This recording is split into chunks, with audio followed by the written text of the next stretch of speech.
Além da Vida, um encontro semanal com a doutrina dos espíritos, codificada pelo ilustre pensador francês Allan Kardec. Um momento de meditação, um momento de reflexão, um momento de luz. Além da Vida, uma mensagem de esperança para um novo amanhecer. Todos os domingos, às 8h30 da manhã, aqui, na Rádio Londrina.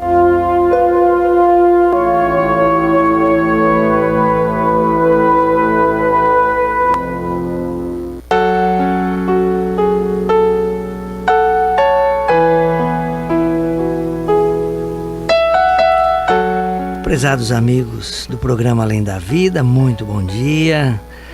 Hoje quem está conosco aqui, além de mim, claro, Miguel, né? A Teca, a Michela, que voltou de férias, graças a Deus, né? O Cacá, a Dona Cidinha ali quietinha, ouvindo o programa também, né? Então vou começar com a Michela. Bom dia, Michela. Bom dia a todos. Saudade de todos, né? Porque esse trabalho, ele ensina muito mais a gente do que, às vezes, quem está ouvindo, né? Então, é sempre um prazer estar aqui com todos vocês. Verdade, né, Teca? A gente aprende muito aqui com todo mundo, né? Nossa, um aprendizado constante. Bom dia a todos, que nós tenhamos um domingo de muita paz e muita luz, e que os ensinos da manhã possam vir calar fundo no coração de cada um, trazendo sempre conforto, trazendo sempre esperanças.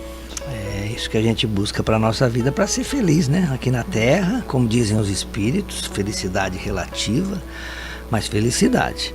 E como primeiro momento, né, vamos de momento espírita, que hoje tem o tema ponte vibratória.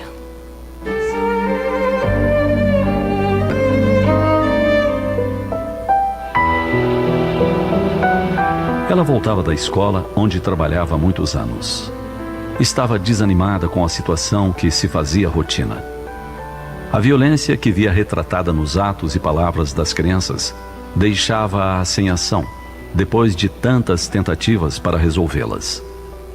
Empenhava-se todos os dias, dando o melhor de si, orientando e corrigindo atitudes para que as crianças fossem mais gentis umas com as outras, para que se sentissem como uma família. No entanto, via que todos seus esforços resultavam negativos.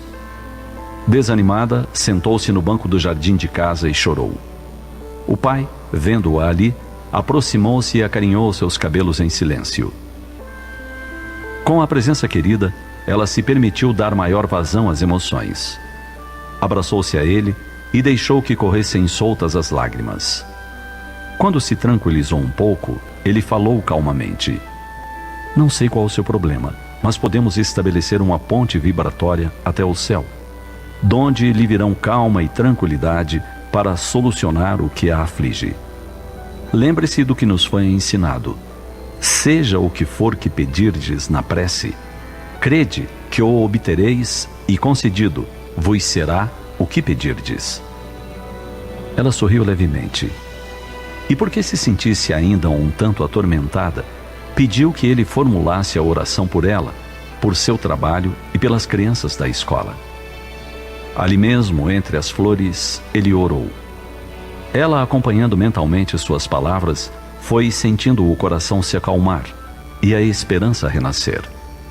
Mais tarde, entraram em casa, tomaram um chá e continuaram a conversar. Ela constatou que agora se encontrava mais calma e confiante, vislumbrando outras possíveis soluções. Importante conhecermos o mecanismo da oração.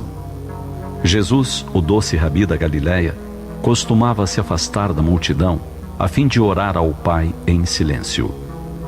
Uma criatura iluminada teve oportunidade de escrever: "A oração é a emanação do pensamento bem direcionado e rico de conteúdos vibratórios, estabelecendo o intercâmbio da criatura com o Criador." Por isso, o pensamento carregado de energias positivas e impulsionado pelo amor pode realizar verdadeiros milagres. A prece não apenas dilui as energias negativas, como renova as forças morais do ser, saturando-o com vibrações superiores que alteram as paisagens mentais, emocionais e orgânicas. O ato de orar constitui uma expressão de humildade perante a vida e um despertar da consciência para a compreensão dos objetivos a que se deve entregar. Jesus buscava a oração como recurso eficaz para estar vinculado ao Pai, mantendo o intercâmbio pela inspiração e coragem de que sempre esteve revestido.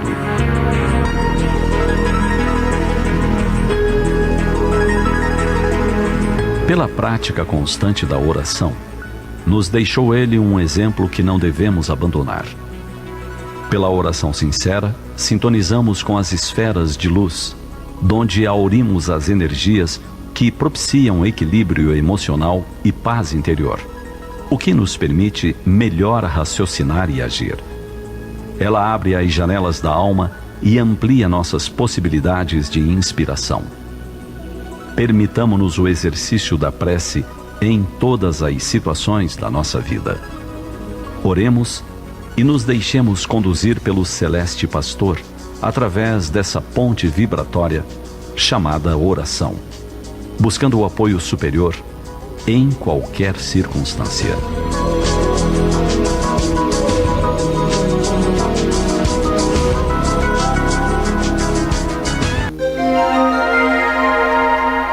Os textos do Momento Espírita estão à sua disposição na internet. É só acessar momento.com.br. Mais informações, ligue 41 3223 6174, Curitiba, Paraná.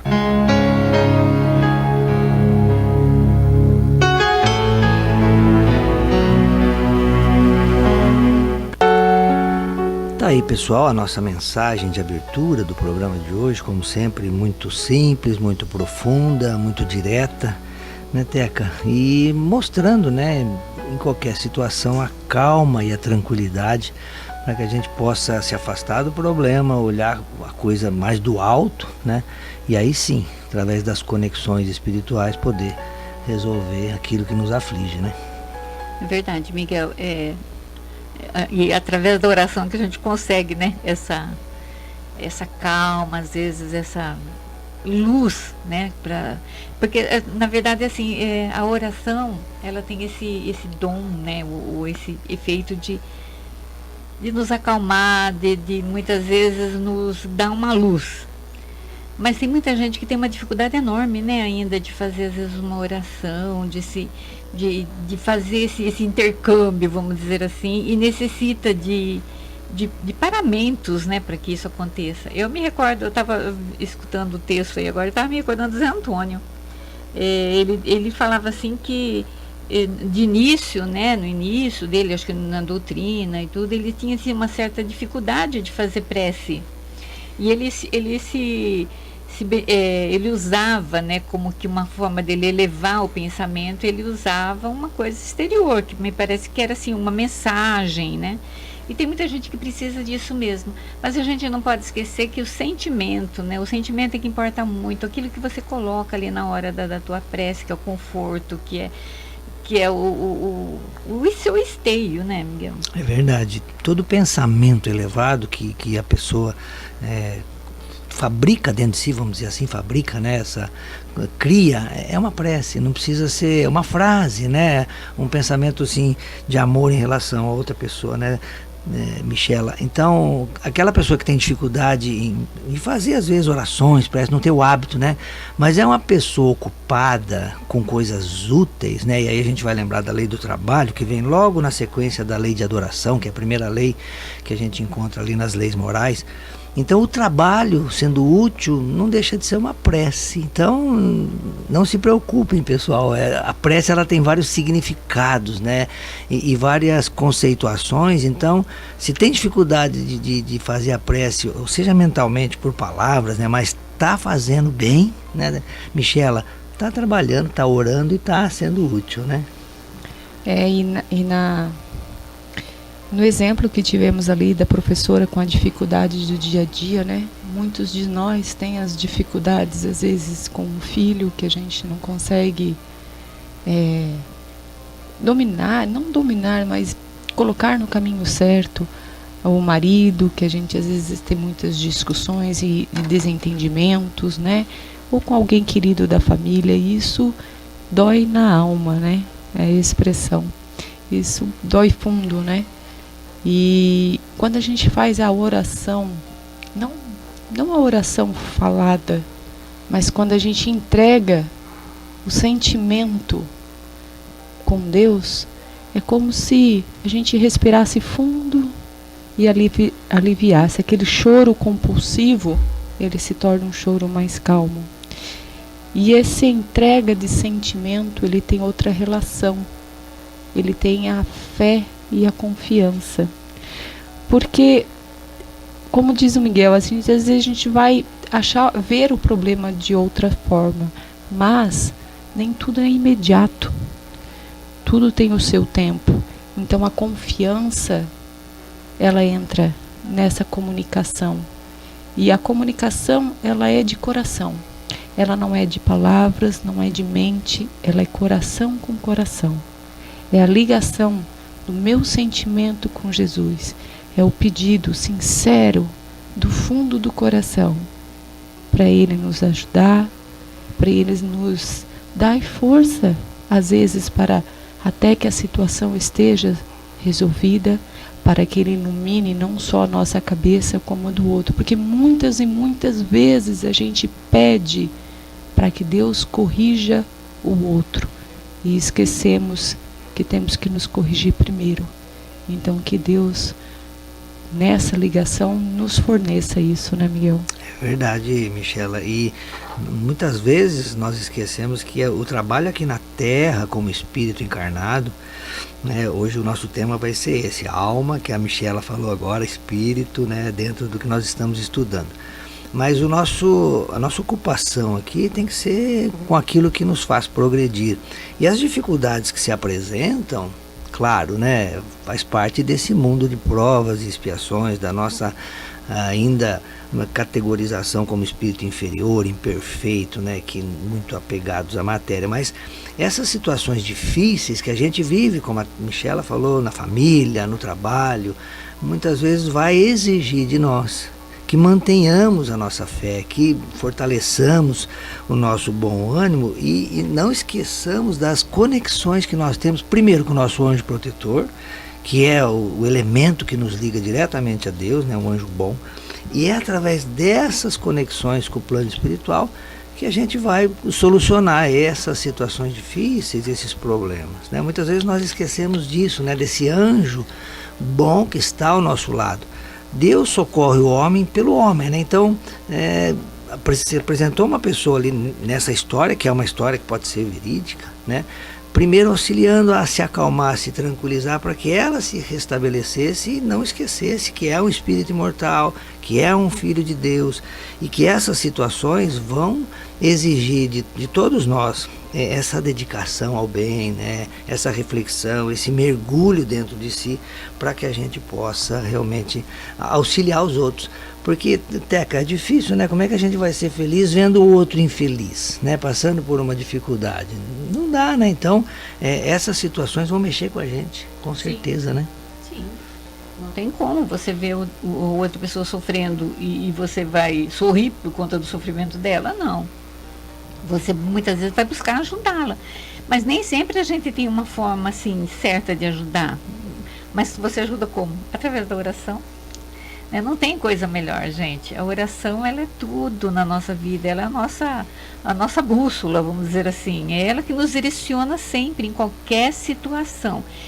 Muitas vezes a gente conversa, né, às vezes com pessoas assim, e que passam às vezes por algum problemas, e geralmente lá na nossa casa mesmo, muitas vezes a gente atende, quando está fazendo atendimento fraterno, a gente atende às vezes algumas pessoas que estão assim com dificuldade muito grande, e a gente fala para eles, né, ora, né, no momento de angústia, né, fica tranquila, sereno os pensamentos e faz uma oração.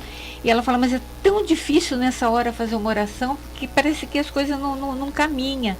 Mas, gente, a gente não pode esquecer que é exatamente nesse momento, nesses períodos, que a gente não pode se afastar da oração, não é, Miguel? É verdade. E uma das vantagens, né, Michela, que a gente vê na prece, na oração, é que para ela não tem distância, né? O que nos limita hoje aqui na matéria, muitas vezes, é isso, né? Mas com a prece nós vamos até os confins do universo, né? Como dizem os espíritos, né? Ela chega em lugares que a gente nem imagina, faz o seu efeito aqui e também se irradia por todos os cantos, né? E a prece, ela é tua. Ninguém tira essa prece de você, porque tu pode estar sendo tirada tudo, privada até a liberdade, mas o que está dentro do seu coração, que é a prece, essa ninguém tira. Essa conexão estabelecida, uma vez estabelecida, ninguém mais tira de você. Eu gosto muito de um momento espírita, eu não sei como é que é o título dele, que tem aquela história daquela pessoa que vai na igreja, entra, fala: olá Jesus, eu sou o Zé, né? E sai, né? E depois, quando ele está enfermo lá no hospital, né, Teca? Tem uma cadeirinha lá. A enfermeira não entende aquela cadeirinha lá do lado. Está fazendo, sempre vazia aquela cadeira, né? Até que ela pergunta: por que essa cadeira? Ah, não, vem aqui, Jesus todo dia me diz: olá, Zé, eu sou Jesus, vim te visitar. Você vê como é que é, né? Então, não é o número de palavras, não, né? É o sentimento, como a Michela falou, como você, né? Então, a prece pode ser isso: olá, Jesus, vim te visitar, né? Quando entra num templo, numa igreja, num centro espírita, está feita a prece aí de coração. Bom, pessoal, vamos para o nosso estudo, né, do segundo domingo do mês, um estudo que começou há muitos anos com o Paulo Riso, nosso amigo lá de Rolândia, nosso querido amigo, e que nós damos sequência nesse segundo domingo. Nós estamos estudando o Livro dos Espíritos, na sua sequência, né, questão por questão. Nós estamos na segunda parte, que trata do mundo espírita ou mundo dos espíritos. Estamos no capítulo 2, onde fala da encarnação dos espíritos, na questão 134. Sempre é bom lembrar que todo o desenvolvimento dessa segunda parte do Livro dos Espíritos, Kardec vai colocar no Livro dos Médiuns, né, ou Guia dos Evocadores, que ele lança em 1861. O Livro dos Espíritos é de 1857, né? Então, se alguma coisa ficar em dúvida daquilo que a gente comenta, né? Porque muitas vezes, como hoje vocês vão ver, não é um tema muito fácil, né? Mas Kardec procura simplificar. Vão ao Livro dos Médiuns, né? Pode ser acessado até pela Kardecpedia, que é um aplicativo gratuito que pode ser baixado no celular, no computador, né? E lá terá com certeza um desdobramento que Kardec fará a respeito desses temas que nós estudamos aqui no Livro dos Espíritos. Na questão 134, né, Kardec faz a seguinte pergunta, que a Teca vai ler a resposta, né? Depois os itens A e B, a Michela fica com a resposta. Então, na questão 134, Kardec pergunta: que é a alma? E os espíritos respondem: um espírito encarnado. Aí Kardec coloca 2 subitens. O subitem A, onde ele pergunta: que era a alma antes de se unir ao corpo? E os espíritos respondem: antes de se unir ao corpo, era um espírito. E no item B, Kardec faz outra questão: as almas e os espíritos são, portanto, idênticos, a mesma coisa? Sim, as almas são os espíritos antes de se unir ao corpo. A alma é um dos seres inteligentes que povoam o mundo invisível e se revestem temporariamente de um corpo carnal para se purificar e esclarecer. Nessa questão, pessoal, Kardec faz uma distinção entre alma e espírito, né? Mas depois, durante toda a obra, ele vai usar mais usualmente, ou mais comumente, a palavra espírito, né? Como a gente estava comentando aqui antes, né? Até pelo próprio título desse livro que nós estamos estudando. Aqui ele faz uma pequena distinção que em algumas situações ele vai usar. E seria interessante, né, Michela, a gente dizer para as pessoas que estão nos acompanhando, né, que tem a sua fé, que tem a sua crença, independente de ser espírita ou não, seguir o espiritismo, né, que as duas palavras, tanto alma como espírito, podem ser aplicadas dependendo do contexto que vai estar, que vai estar se referindo à mesma coisa, né? Sim, e isso é importante, Miguel, a gente falar que a alma é o espírito encarnado, né, num corpo, porque nós temos muito miticismo, né? Todo mundo, eu vi um espírito, eu vi uma alma penada, né? Falar alma penada, tem um espírito, eu vi uma alma penada, eu não passo nem perto, né, de espírito, Deus me livre, tem tudo isso, né? Mas todas as religiões, elas falam do espírito. E, então, lembrando, o espírito, ele é eterno, ele não morre. E quando ele está num corpo, a gente chama de alma. Por isso que a gente tem a ciência já falando sobre a áurea que emana, na verdade, aquela luz que emana o nosso corpo, é a luz do nosso espírito que está neste momento preso a um corpo. Mas nós mantemos a nossa individualidade. Então, quando nossa alma, né, nosso espírito, ele sai do corpo, ou seja, o corpo ele tem um tempo que vai crescer, nascer e morrer o corpo, o nosso espírito ele está preso e se liberta. Então, tudo que a gente vê, esse misticismo, esse medo que a gente tem, não tem um porquê, porque continua a mesma pessoa.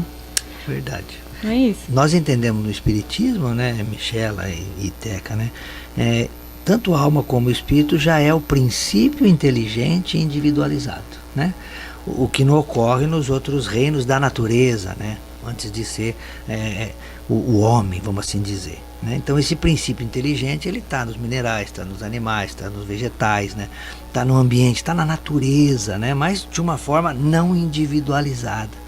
Quando isso acontece, e isso a Deus cabe, né? Então ele recebe essa denominação de alma, espírito, anjo, pode ser o que a pessoa quiser utilizar, né, Teca? Desde que saiba do que está falando, né? Sim, e na introdução aqui do Livro dos Espíritos, na introdução 2, Kardec deixa bem claro, ele diz assim, ó: por isso chamamos a alma ao ser imaterial, individual, que reside em nós e sobrevive ao corpo, né? Então essa alma, que é um termo que ele usa, que Kardec colocou, né, o que ele usou, porque havia muitas definições, né? Cada lugar, eles falam que a alma é isso, aquilo, e ele então, para que a gente pudesse entender melhor durante o livro, principalmente nesse título aqui, que a gente está estudando da alma, ele fala que a alma, então, ele vai usar esse termo alma, tá? Mas que na verdade é o eu espírito, que ele fala que são esses seres inteligentes que povoam o mundo invisível e que por um período de tempo ele está conosco, né? Ele está conosco, não, nós somos ele, mas não é que ele está dentro, ou que ele sai, ou que ele está dentro, assim, é uma forma assim, meio difícil de a gente explicar, é como se ele tivesse, vamos dizer um termo meio assim, mas como se ele tivesse aclopado, né, em nós, né? É aclopado em nós, é mais ou menos isso. E depois, com a nossa morte, ele retorna ao mundo espiritual, né? Então essa definição eu acho muito interessante que Kardec fala da alma, porque a gente pensa assim, o que é alma? Eu como Terezinha, até não ter o conhecimento da doutrina espírita, eu ficava pensando, mas o que é alma? O que é isso? Não é? Eu não sabia, ninguém, a gente perguntava para as pessoas, mas o que é a alma? Aí ele falava assim, a alma, cada um tem uma alma, mas também não sabia definir essa palavra alma, né? E que hoje é tão claro para nós, né? Esses seres inteligentes que habitam o universo. Ele é, como Kardec fala aqui no termo aqui, ó, ele é imaterial, individual e que reside em nós e sobrevive ao corpo. Olha que explicação mais clara. Eu achei uma coisa interessante que você falou ali, né? Os espíritos, a alma, o espírito que habita o mundo invisível e o mundo visível, né? Dos encarnados. Mas eu estava pensando, invisível para quem, né? Invisível para o mundo material, o encarnado, para o espírito encarnado. Não é que é invisível, é como se um tivesse num país e o outro no outro. Um está já Já o que está, por exemplo, em cima da montanha, vamos supor, enxerga tudo que está lá embaixo, mas aquele que está lá embaixo, ele não consegue enxergar tudo que está lá em cima, né? É a mesma situação do espírito, né? Então, o espírito somos nós. A nosso ser inteligente é o que vai ficar, nós vamos ficar. O nosso corpo a gente usou, é igual uma roupa, a gente está usando ele hoje. Amanhã vai ser outro. Exatamente, Michela, é isso mesmo. E Kardec coloca, pessoal, de modo didático, né, tanto na questão quanto na resposta, né, do que os espíritos dão, que ele trabalha a resposta, né, a orientação segura. Então, alma e espírito são a mesma coisa, sim, né, como os espíritos dizem. Então, isso aí fecha o nosso comentário. Na questão 135, né, ele vai fazer outra pergunta, que a Michela vai ler a resposta. Ele faz a questão: há no homem aqui no sentido de humanidade, né, pessoal, aqui na Terra, tanto o sexo masculino quanto o sexo feminino, alguma coisa, outra coisa além da alma e do corpo? E aí eles respondem: há um laço que une a alma ao corpo. Isso, e no item A, que a Teca vai ler a resposta dos espíritos para a gente, o comentário que Allan Kardec faz, ele faz a seguinte questão: de que natureza é esse laço? Semimaterial, quer dizer, intermediário entre o espírito e o corpo. É necessário para que possam comunicar-se um com o outro. É por esse laço que o espírito atua sobre a matéria e, reciprocamente, a matéria atua sobre o espírito. Olha que resposta. Essa é a resposta dos espíritos, né? Tem um comentário de Kardec agora a essa questão, né? O homem é formado assim de 3 partes essenciais. Primeiro, o corpo ou ser material, análogo aos dos animais e animados pelo princípio vital. O segundo, a alma, espírito encarnado, do qual o corpo é a habitação. E o terceiro, o princípio intermediário ou perispírito, substância semimaterial, que serve de primeiro envoltório ao espírito e une a alma ao corpo. São como num fruto o germe, o perisperma e a casca. Bacana esse Kardec exemplo. é minucioso, ele né? tem textos que ele dá o exemplo do abacate, né? Então, Isso. a casca, aquela parte verde que a gente conhece, Isso. e aquela sementinha pequena, né? Que cabe no bolso. Aquele caroço. Eu gosto também do exemplo do fantoche, né? Tu tem aquele bonequinho todo preso com a linha linha que liga ao principal e a inteligência que mexe. Exatamente. Os bracinhos mexem A gente tudo, vai, né? vai colocar, né, Michela, da maneira mais simples para que a gente possa entender, né? Então aqui o importante dessa questão 135, pessoal, é entender que essas 3 partes que ele bem identifica, né? A parte material, que comum aos animais também, e aí a gente se estende aos vegetais, aos minerais, né?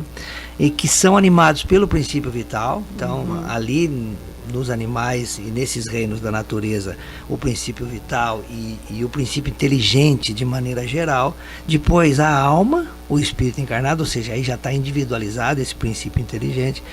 E o que liga esses dois, né, o perispírito, Kardec vai apresentar essa palavra, uma palavra nova, né? Peri é em volta, né? Em torno de, né? Desse princípio inteligente que serve de ligação. A gente falou muito de conexão, né? No momento espírita, né? Então tem que haver algum elemento, e isso, né, também foi criado por Deus, que faça essa conexão do que é espiritual do que é material. Né? É claro que o espiritual pode atuar diretamente? Pode, mas se tiver esse elemento de ligação, como no caso aqui da encarnação, nós precisamos do corpo espiritual, né? Para que essa ligação seja mais fácil, mais direta, mais rápida, né? Porque tem toda a dificuldade do espírito em se comunicar na matéria se não tiver esse perispírito, né, Teca? O Miguel, eu gostaria que você explicasse uma coisa aqui para nossos ouvintes. Era uma dúvida que muita gente, assim, que começa a doutrina, o espiritismo, né, eles têm a respeito desse laço.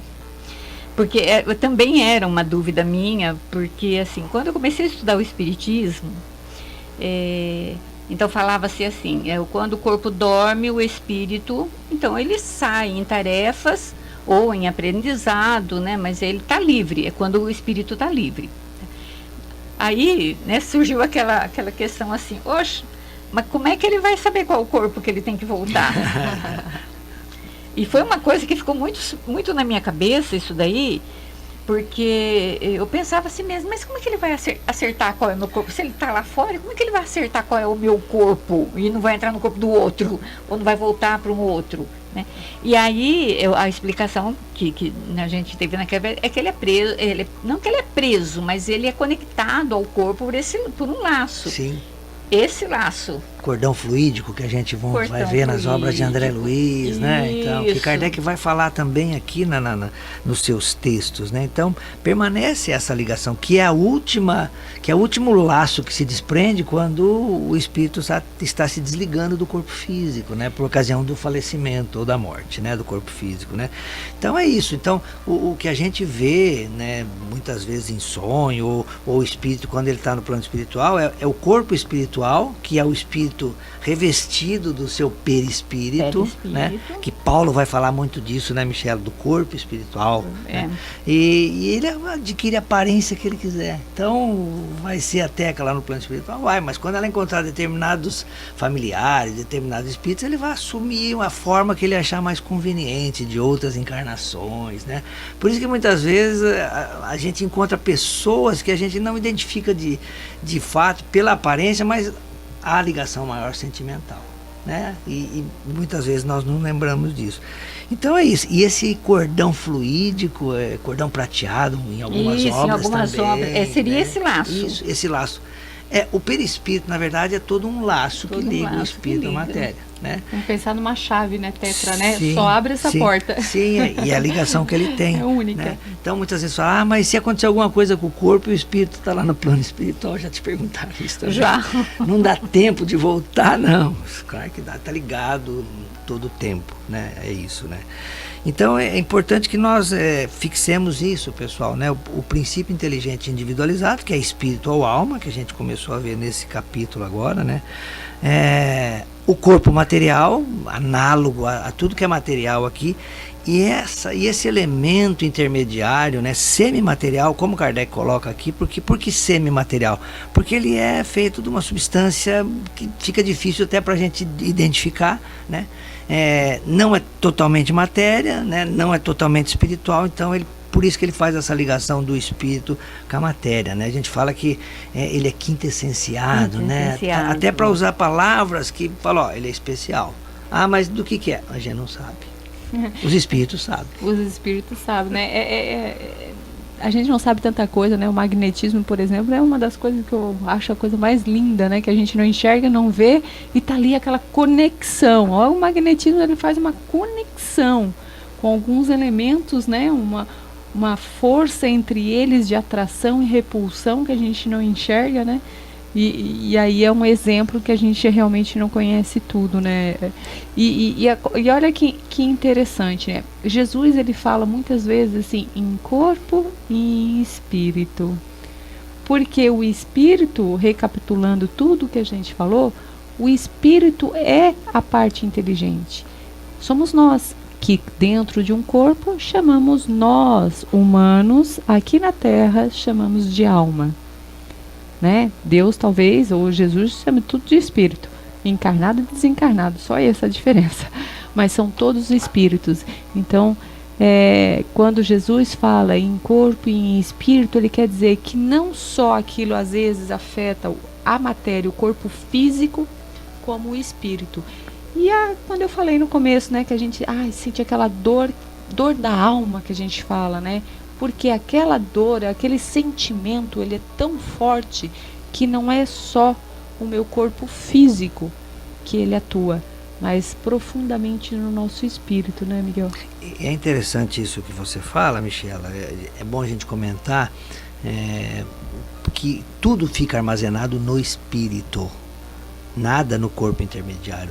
Nós vemos algumas obras, né, equivocadas, dizendo que há arquivos no corpo espiritual ou no perispírito. Não, o perispírito é roupa.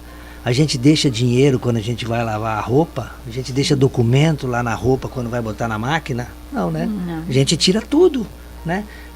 Essa é uma figura de linguagem, mas então tudo está no espírito. O corpo espiritual, o perispírito, né? Ele é vestimenta que você troca, né? E Miguel, e interessante, agora me veio aqui na mente, né? Olha como isso é importante, porque se nós não guardássemos tudo no espírito, a cada reencarnação seria um novo recomeço. Começar do porque zero. Eu perdi Exatamente. tudo naquele corpo. Exatamente. E é aí que entra toda essa sabedoria de Deus, porque como somos espíritos imortais, então o nosso aprendizado, os nossos sofrimentos, as nossas lutas, as nossas provas e expiações aqui na Terra, elas moldam o nosso espírito. E quando eu volto numa próxima encarnação, eu volto com aquele problema que eu tinha resolvido, pronto para uma próxima prova. Por isso, pessoal, o incentivo que Jesus dá através das suas mensagens, né, da sua vida aqui na Terra, né, Teca, do desprendimento, né, de você usar a matéria na tua necessidade, mas não o apego, né, não o vício, não ter aquilo como posse, né, porque é transitório, isso não leva a nada, né? Então, esse é o trabalho maior que nós temos aqui na Terra, de trabalhar as virtudes, trabalhar as qualidades, para eliminar esses vícios e essas imperfeições que são diretamente o que nos prende aqui, né? Nos dificulta a vida aqui. Sim, é por isso que fala que caixão não tem gaveta, né? Porque a gente não vai levar nada daqui. O que nós vamos levar, na verdade, é aquilo que nós angariamos para o nosso espírito, né? Que são isso que você disse, que são as virtudes, essas qualidades que a gente vai ao longo das encarnações adquirindo. Então isso a gente não perde, isso daí vai ficar conosco. Agora, o material, isso nós somos só usufrutuário de tudo isso daí vai ficar quando nós formos. Então, o que acontece, gente? Se você ficar com esse apego, isso vai dificultar a tua vida espiritual também, porque você vai ficar retido nisso daí, naquilo que você se apegou. Você acha que você vai se libertar? Você vai ficar retido ali. E tem várias passagens, né, de Jesus conversando com um jovem rico, né, com várias pessoas, falando desse desprendimento necessário, né, para segui-lo. O que é o seguir Jesus? É aplicar as leis de Deus, né, de modo a viver melhor aqui na Terra. A questão 136, que a Michela vai responder, o que dizem os espíritos, a questão Kardec faz a seguinte, e apresenta mais um outro elemento aí, além do que a gente viu de espírito ao alma, o corpo intermediário ao perispírito e a matéria, né? A questão é, a alma independe do princípio vital? E a resposta é, o corpo é apenas um involuntório. Repetimos isso constantemente. Kardec coloca agora 2 itens, A e B, 2 questões. Pode o corpo existir, Teca, sem a alma? Sim.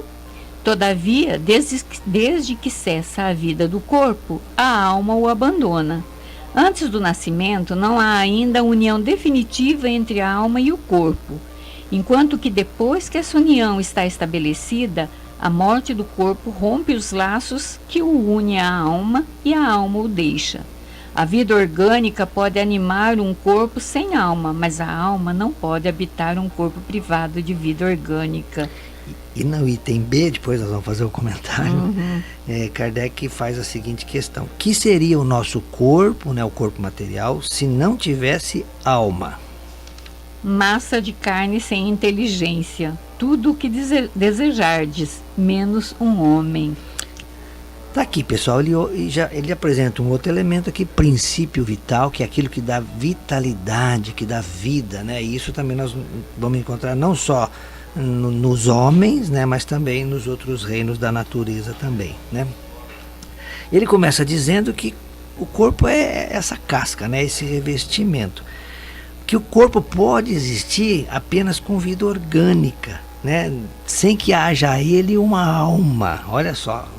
Então, há casos na própria revista espírita, né, vamos dar um exemplo aqui de uma gestação, né, que não há alma ligada, né? Por quê? Porque é uma prova que a gente não sabe, né, que Deus sabe o que está acontecendo, mas não tem uma alma ligada. O que a gente aprende como princípio básico, né, é que desde a concepção já há um espírito ligado àquele ser em formação. Mas há situações onde é só corpo, né? E ele vai falar aqui, ó, antes do nascimento ainda não há união definitiva, ou seja, há ligação, mas essa união não é definitiva. Porque ocorre casos de aborto que a gente vê, né, que aquela gestação não se completa, né?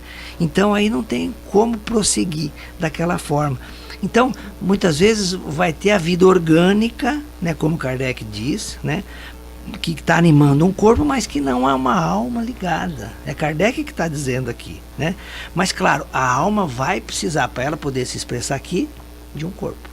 E aí é importante a gente falar para que não haja erros e equívocos em ações nossas, que embora o corpo orgânico está sendo criado, está em criação dentro da barriga da mãe, e que não há essa ligação que o Miguel quis falar, aquele perispírito que a gente falou ainda há pouco, não há essa ligação, mas já existe o espírito destinado àquele corpo, e existe já o laço daquele espírito sentimental com toda a mãe que vai receber, com toda a família.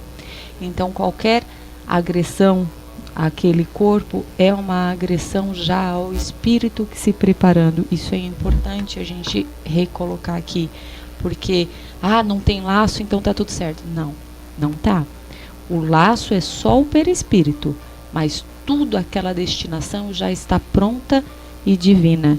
Então a gente é uma bênção receber um espírito. E pensem que se o espírito é eterno, o quanto houve o trabalho de reunir todos aqueles espíritos juntos para que possa agora evoluir todos juntos na modificação. Eu gosto muito disso. Por que eu falo modificação? Porque eu tenho às vezes um sentimento de raiva, de vingança com alguém. E eu vou ter que resolver isso, de uma forma ou de outra. Ou alguém me fez um mal tremendo na última vida, nós vamos ter que resolver isso. Só que Deus falou que o amor é tudo. Como eu resolvo isso? Então, quando os espíritos colocam essa alma, né, esse espírito na nossa família, no nosso seio, é para transformar tudo isso em amor. Todos os resquícios. Então é muito importante a gente amar desde o princípio. A gente vê pulando o Miguel aqui, já saltando aqui, porque a gente é muito ansiosa. Mas vendo essa forma que a Michelle estava falando lá, olha, eu me reportei aqui a questão 353, que a gente vai estudar futuramente, mas que está dentro disso que a gente está conversando. Quando o Kardec pergunta para os espíritos assim, ó, a união do espírito e do corpo não estando completa e definitivamente consumada, senão depois do nascimento, pode-se considerar o feto como tendo uma alma? E aí os espíritos respondem, o espírito que o deve animar existe de alguma forma fora dele. Ele não tem, propriamente falando, uma alma, pois a encarnação está somente em vias de superar, mas está ligado à alma que o deve possuir. Então, a gente, assim, a gestação ela está acontecendo, a alma já está unida àquilo lá, mas vamos dizer assim, o clique, né, só vai se dar no nascimento. Sim, e vai se completar depois. Exatamente. Sim. Então, quando ele fala que... material, vamos dizer. Hã? Esse clique material e semimaterial, porque a ligação ela está ali. Quando se completa, né? essa união vai ser quando o espírito já habita, já está ali naquele corpinho que está nascendo, né? E outra coisa muito interessante dentro dessa questão que o Miguel estava comentando e eu estava aqui pensando, é assim, o que dá a vida é o princípio vital, né? Ele vai dar o princípio vital, ele vai nas plantas. A planta tem alma? Na natureza. Não tem. Então, não é a alma que vai dar a vida, mas é o princípio vital. Então, o corpo, ele pode existir sem a alma. Né? O corpo material, o corpo orgânico. Né? Mas, agora, a alma não pode existir sem o corpo. Eu lembrava que quando a Michela falava ali também das programações reencarnatórias, né? Que elas são complexas por um lado, que imagina todo o trabalho do plano espiritual, não é só do ser individual com o seu anjo da guarda, mas com toda uma equipe espiritual, porque é isso, porque são complexos esses trabalhos de reajuste que nós temos que fazer aqui na matéria em função de débitos do passado, né? Então, qualquer variação aí vai influenciar no todo, vai mexer com muita gente, né? Então, é importante nós tenhamos isso em mente, né, na hora de poder entender todos esses relacionamentos que ocorrem desse tema que a gente está analisando hoje. Pessoal, isso nós estamos começando só esse subtema que fala da alma, ali no capítulo 2 da segunda parte do Livro dos Espíritos. Nós vimos hoje 3 questões, 134, 135 e 136, mas a gente sempre recomenda, pessoal, vão lá no livro, quem puder, acessa a Kardecpedia, que é um aplicativo gratuito, e ali vai ter uma coisa que ajuda muito a entender esses temas que não são muito simples, né, porque trata de origens, mas ele vai indicar textos relacionados. Então, como a Teca puxou a questão lá da frente, né, vai puxar questões ou textos lá da Revista Espírita, de outras obras de Kardec, que vai facilitar o entendimento disso que a gente está vendo sobre alma, perispírito e corpo material. Tá bom? Nós vamos ficando por aqui, né? Daqui um pouquinho vai entrar o nosso amigo José Antônio Vieira de Paula, nosso querido companheiro, como também o Eurípides, né? Lá do plano espiritual. Mas aqui o programa Reflexão Espírita, que o Zé fez durante muitos anos, junto com o pessoal do MEI aqui de Londrina, hoje nos traz como título Desencarne de uma Criança por Leucemia, né? Nós vamos nos despedir agora e deixar o Zé Antônio finalizar o nosso programa, né, Teca? Sim, eu me despeço agora, então, desejando a todos um domingo de muita paz, de muita luz, uma semana também bastante produtiva para todos nós, né? E que possamos estar sempre abertos, né, ao aprendizado, mas que também nós nos dediquemos também aos estudos, né? A procurar livros. E eu já vou deixar uma tarefinha para vocês, viu, gente? Eu gosto de deixar tarefinha para vocês. E a tarefinha de vocês é no livro O que é o Espiritismo, que lá no capítulo 3, ele vai falar também da alma e algumas coisas que às vezes a gente não está comentando aqui, né, porque são tantas coisas, né, que a gente fala e às vezes eu desvio um pouquinho, mas lá no que é o Espiritismo, lá quando ele no subtítulo da alma, vocês vão entender e vai ter bastante coisas bem interessantes para vocês aprenderem. Tá? Bom dia a todos. E eu me despeço de vocês feliz da vida, né? Porque agora que a gente entende que a alma é o espírito, que tudo é imortal, ó, que consolo maravilhoso. Saber que o corpo é só o corpo que vai passar, mas nós vamos ficar vivos, continuar ali. Então, um bom domingo a todos. Lembrando que tudo passa, façam a conexão com Deus. Lembrem disso, porque nosso espírito, como acabamos de falar, é imortal. E não nos preocupemos, pessoal, se não conseguimos assimilar toda a informação, né? Então, o Espiritismo nos traz todos esses esclarecimentos de modo homeopático, né? Não podemos esquecer que quando o corpo dorme, o espírito não dorme, e no plano espiritual a gente também tem, além de trabalho, nós temos aulas, né? Reuniões de estudo também, para esclarecer esses pontos, caso seja necessário para cada um de nós, né? Eu já vou adiantar aqui que domingo que vem, é o terceiro domingo, nós vamos estar analisando uma obra muito conhecida no meio espírita, porque ela trata especificamente do carnaval. Não é uma obra de Allan Kardec, mas é uma obra do espírito de Manuel Filomeno de Miranda, que o médium Divaldo Pereira Franco nos trouxe, né? E o título é Nas Fronteiras da Loucura. É uma obra bastante conhecida no meio espírita, porque narra, né, a situação do carnaval. Dr. Bezerra monta um posto de socorro, né, Teca, em cima do sambódromo. Sim. E é interessante como material de informação, mas claro, né, sempre analisando essas obras, pessoal, e à luz da doutrina espírita, à luz dos postulados que Kardec apresenta, né? Pode ser que a gente encontre ali alguma informação que fique em dúvida. Então voltemos a Kardec para ver se realmente se confirma ou se esclarece um pouquinho melhor. Pode ligar aqui, né? Isso. Tem dúvidas sim, também, também deixar as esclarece, questões né? aqui com o Cacá, né? O Cacá é o nosso missionário da luz aqui da rádio, né? Ele traz as questões para a gente aqui no programa. Eu desejo a todos um ótimo domingo, uma semana de muita paz e, se Deus quiser, domingo que vem estaremos juntos. Eu vou apresentar para vocês, como exemplo, para o estudo que nós iniciamos há pouco sobre a alma após a morte, um exemplo que mereceu de Emmanuel, o espírito guia do Chico, um prefácio num livro, do livro de Hércio Arantes, que se chama Retornaram Contando. Emmanuel diz assim: amigo leitor, muitos companheiros do plano físico nos solicitam colaboração para que se lhes forme, se lhes consolide a fé na sobrevivência, na vida além da morte. São pais amorosos que tateiam chorando a lousa que lhes guarda as últimas lembranças dos filhos queridos. São amigos desnorteados pelo sofrimento ante a perda das esposas inovidáveis. São ateus dignos de apreço pela respeitabilidade com que pautam a própria vida, a perguntar se é verdade que ressurgirão da morte. Criaturas doentes, tristes, que rogam apoio à fé vacilante com que se reconhece à frente da morte próxima. E reunindo comunicados diferentes, então Emmanuel vai apresentar então essa obra de Hércio Arantes, como a de Elias Barbosa, várias obras, claramente vivos, tantos livros que vão contar a vida na espiritualidade superior do momento depois da desencarnação.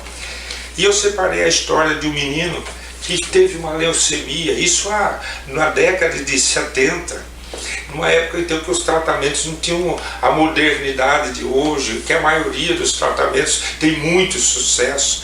Então naquela época, quando se diagnosticava a leucemia, praticamente já era um atestado de óbito antecipado, era aquele sofrimento. Ele viveu 1 ano e meio com aquela doença, a mãezinha cuidando dele. Ele desencarnou 31 de março de 1976.